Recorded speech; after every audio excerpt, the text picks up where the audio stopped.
كتاب الله دستوري كتاب الله دستوري وخير الخلق أسوتنا بسنته انجلى نوري لهدي الحق أرشدنا كتاب الله دستوري بسم اللہ الرحمن الرحیم.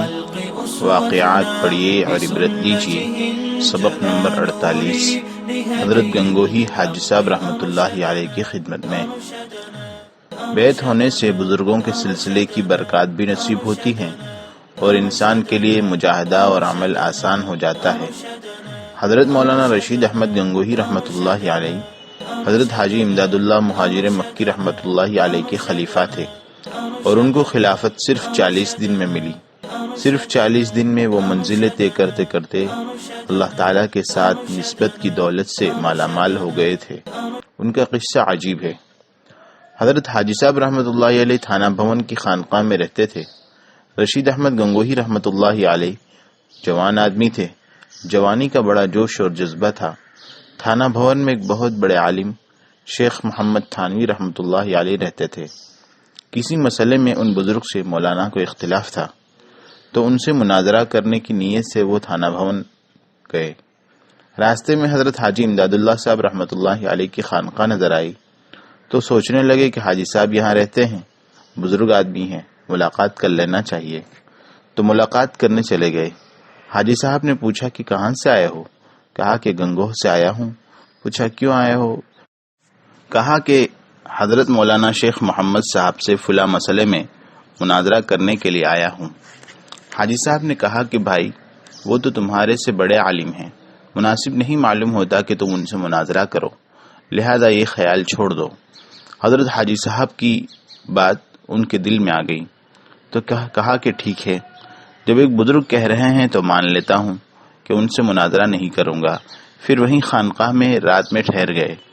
جب صبح سحری کا وقت ہوا تو دیکھا کہ حاجی صاحب کے مریدین اور بہت سارے ذاکرین موجود ہیں اور ذکر اور دعا، نماز اور تلاوت وغیرہ عبادات میں مشغول ہیں، اور ایک عجیب کیفیت اور سما نظر آنے لگا. جب یہ دیکھا تو دل میں خیال آیا کہ مجھے بھی بیعت ہونا چاہیے. پھر حاجی صاحب سے بیعت کی درخواست کی کہ حضرت مجھے بیعت کر لیجیے. حضرت نے کہا کہ بہت اچھا، اور بیعت کرانے تیار ہو گئے. اس لیے کہ حاجی صاحب سے جو بھی بیعت کی درخواست کرتا تو اسے فوراً قبول کر لیتے تھے. کسی کے پوچھنے پر کہ حضرت آپ ہر ایک کو فوراً کیوں بیعت کر لیتے ہیں؟ فرمایا کہ ہاں اس لیے کر لیتا ہوں کہ معلوم نہیں کون سا اللہ کا بندہ نیک اور مقبول ہوگا، اپنا ہاتھ میرے ہاتھ پر رکھ دے گا تو میری مغفرت ہو جائے گی. اللہ اکبر، کیا عاجزی، کیا سادگی ہے. الغرض حاجی صاحب نے بیعت کی. اب بیعت کے وقت بزرگوں کا معمول ہے کہ وہ کچھ معمولات بتاتے ہیں. حاجی صاحب بتانے جا رہے تھے کہ مولانا رشید احمد صاحب نے عرض کیا کہ حضرت میری ایک درخواست ہے، وہ یہ کہ مجھے صبح تہجد کے لیے اٹھا نہیں جاتا، اس لیے وہ ایک کام چھوڑ کر دوسرا چاہے جو کام حکم دیجیے. حضرت نے کہا ٹھیک ہے، جو تم کر سکتے ہو کر لینا، لیکن میں نے تمہاری ایک شرط مان لی، تم بھی میری ایک شرط مان لو، وہ یہ کہ میرے پاس 40 دن قیام کرو. مولانا رشید احمد صاحب نے کہا کہ ٹھیک ہے. اب 40 دن کی نیت کر کے خانقاہ میں رہ گئے. جب دوسرے دن صبح ہوئی تو لوگ ذکر و فکر میں اور رونے دھونے میں مشغول ہیں. کوئی نماز پڑھ رہا ہے، کوئی ذکر کر رہا ہے، کوئی دعا میں ہے، کوئی تلاوت کر رہا ہے. اب ان کو نیند کہاں آئے گی؟ 2-4 منٹ بستر پر پڑے، کروٹیں بدلتے رہے. پھر ان کو بھی شرم آنے لگی کہ سب تو ذکر اور عبادت میں ہوں اور تو پڑا رہے. تو خود ہی اٹھ کر تہجد پڑھنے لگے اور ذکر میں مشغول ہو گئے. اب روز ایسا ہی ہونے لگا اور 2-4 دن بعد خود ہی طبیعت کے اندر داعیہ پیدا ہونے لگا کہ صبح اٹھو اور عبادت کا چسکا پاؤ. لہذا سب سے پہلے اٹھنا شروع کر دیا.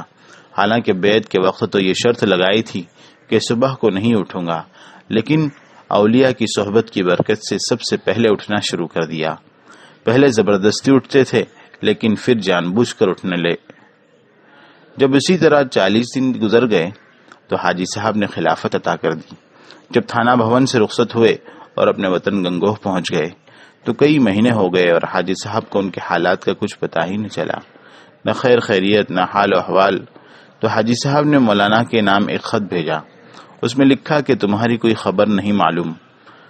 بندہ کو تشویش ہوئی اس لیے اپنے حالات سے خبردار کیجیے۔